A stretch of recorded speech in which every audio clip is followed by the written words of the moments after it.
Ketika Allah menciptakan manusia, itu melekat semua nilai kemuliaan pada dirinya, yang itu mesti dipertahankan sampai kembali kepada Allah Subhanahu wa taala. Tadi kita berhenti di Quran surah ke-17 ayat 70. Walaqad karramna bani Adam. Sungguh kami telah muliakan semua anak cucu Adam. Mulia. Dan ketika disebut mulia, itu melekat pada seluruh anggota tubuh kita.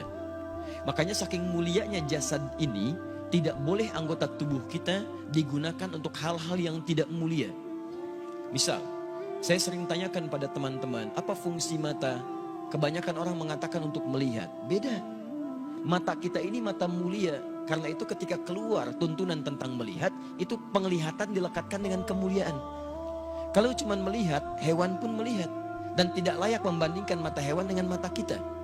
Karena mata hewan tidak mulia sekalipun melihat, maka itu dia tidak dihisab.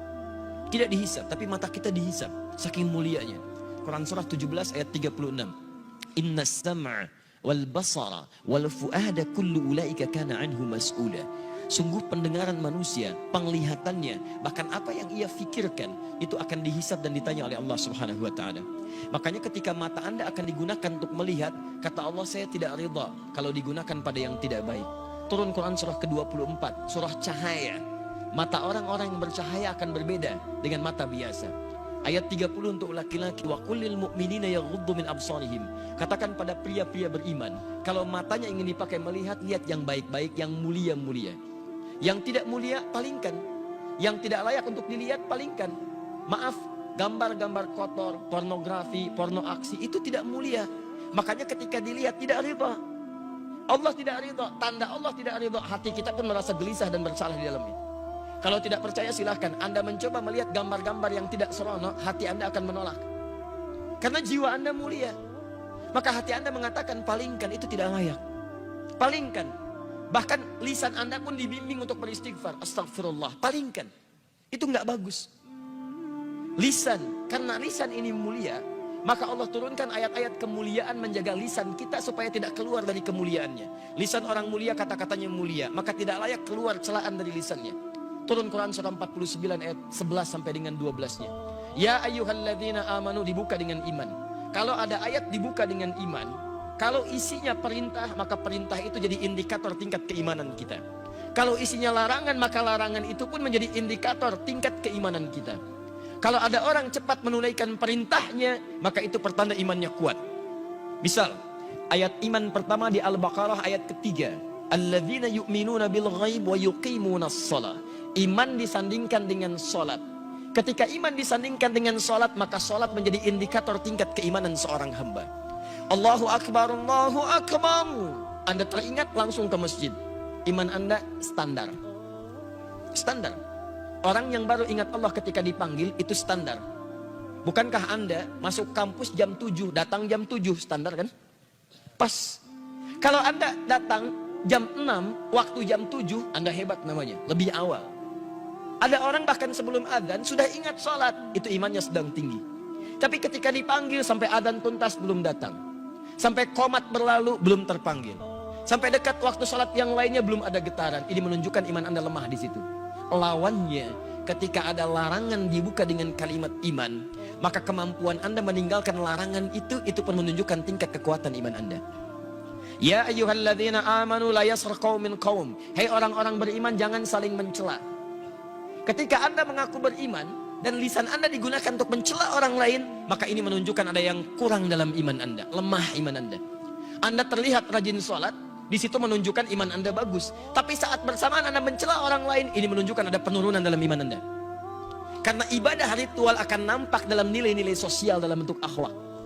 Makanya Nabi memperingatkan, orang yang melakukan ibadah ritual tapi kemudian melakukan dosa sosial, maka ibadah ritual pahalanya dipindahkan kepada hamba yang didosai itu. Anda keluar dari masjid kemudian melecehkan orang lain dengan kata-kata Anda. Lihat tuh orang itu, belum mau ke masjid. Iya, mungkin belum dapat hidayah ya. Iya, bukan ahli surga. Itu sholat Anda, pahalanya pindah kepada orang tadi. Tu'khadhu hadza min hasanati di hadis Muslim, wa tu'khadhu min hadza min hasanati. Diambil pahala ini dipindahkan kepada orang yang dicela. Anda katakan, alhamdulillah Ustaz, saya tidak seperti yang dibicarakan itu. Insya Allah tidak seperti orang-orang itu tuh Ustaz. Membicarakan orang lain aja pekerjaannya sama.